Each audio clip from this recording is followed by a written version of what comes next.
सड़क पर संजीत खून से लथपथ पड़ा था। चारों तरफ भीड़ लग चुकी थी।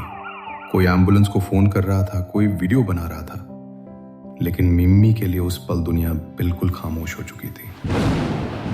संजीत, आंखें खोलो, मैं यही हूं। कांपती आवाज में उसे सीने से लगाकर रो रही थी मिम्मी। उसे तुरंत अस्पताल ले जाया गया। डॉक्टरों ने साफ कहा, हालत बहुत गंभीर है।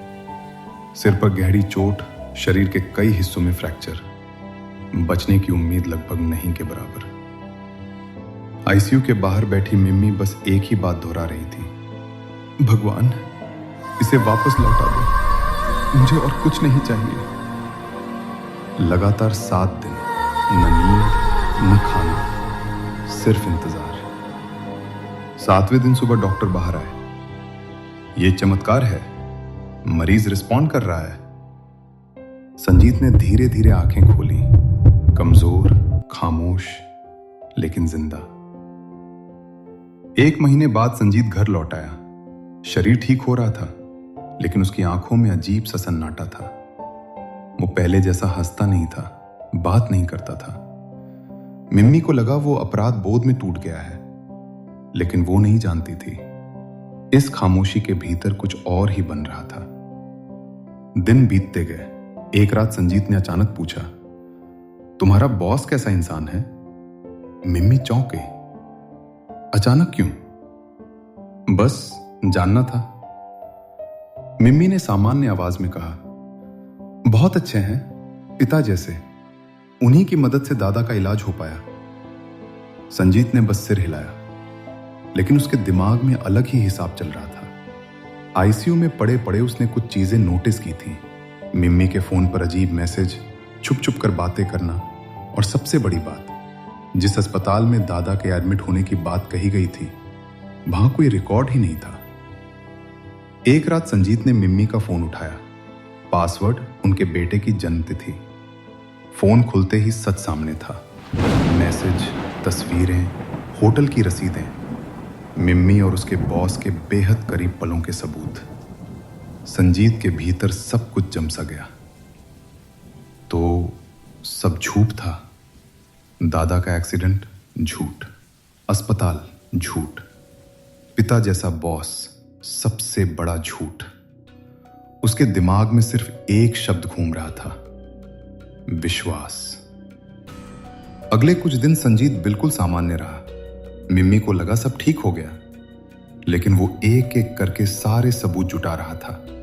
CCTV footage, call record, hotel entry, सब कुछ। एक शाम संजीत बोला, चलो थोड़ी देर बाहर चलते हैं। मिम्मी ने हामी भर दी। दोनों एक ऊंची बिल्डिंग की छत पर खड़े थे। रात, चारों तरफ रोशनी, नीचे छोटी छोटी चलती गाड़ियां, हल्की हवा। कुछ देर दोनों चुप रहे। फिर संजीत धीरे से बोला, याद है कॉलेज में तुम्हारे लिए मैं क्या क्या करता था? मिम्मी खामोश। जो भी तुम्हें परेशान करता वो कॉलेज आना छोड़ देता। एक टीचर ने तुम्हें अपमानित किया था। शादी की रात जिसने तुम्हें छुआ था, सबको मैंने ही हटाया था। मिम्मी का शरीर कांप उठा।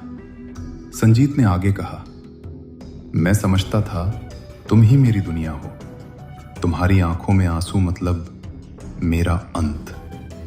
उसने फोन निकाला और सारे सबूत मिम्मी के सामने रख दिए। मिम्मी का चेहरा सफेद पड़ गया। ये सब झूठ नहीं है? संजीत ने पूछा। मिम्मी टूट गई, रोते हुए बोली, गलती हो गई, मैं समझ नहीं पाई। संजीत हल्का सा हंसा, एक अजीब खाली हंसी। गलती? मैंने तुम्हारे लिए लोगों की जान ली, खुद को खत्म करने चला गया, और तुमने मुझे झूठ दिया। उसकी आंखों में आंसू आ गए। मैं तुम्हें कभी दर्द में नहीं देख सकता, इसलिए काम करूंगा ताकि तुम्हें फिर कभी दर्द ना सहना पड़े। उसने मिम्मी को कसकर गले लगा लिया। कुछ सेकंड सिर्फ सिसकियां, और फिर अचानक एक धक्का। मिम्मी 22वीं मंजिल से नीचे गिर गई। एक चीख, फिर सन्नाटा। संजीत छत के किनारे खड़ा चिल्ला रहा था, जाने से पहले बता तो देती मेरी गलती क्या थी? अगली सुबह संजीत खुद पुलिस स्टेशन गया। कॉलेज से लेकर उस रात तक सब कुछ बयान कर दिया। मुकदमा चला, फैसला आया, फांसी। फांसी के तख्ते पर खड़ा संजीत बिल्कुल शांत था। कोई डर नहीं, बस खालीपन। रस्सी पहनाने से पहले उसने धीरे से कहा, मेरी गलती क्या थी? अंधा प्यार या अंधा विश्वास? और सी सब खत्म हो गया। पीछे खत्म हो गया सिर्फ एक सवाल, क्या प्यार सच में बचाता है, या जब वो अंधा हो जाता है तो सब कुछ खत्म कर देता है?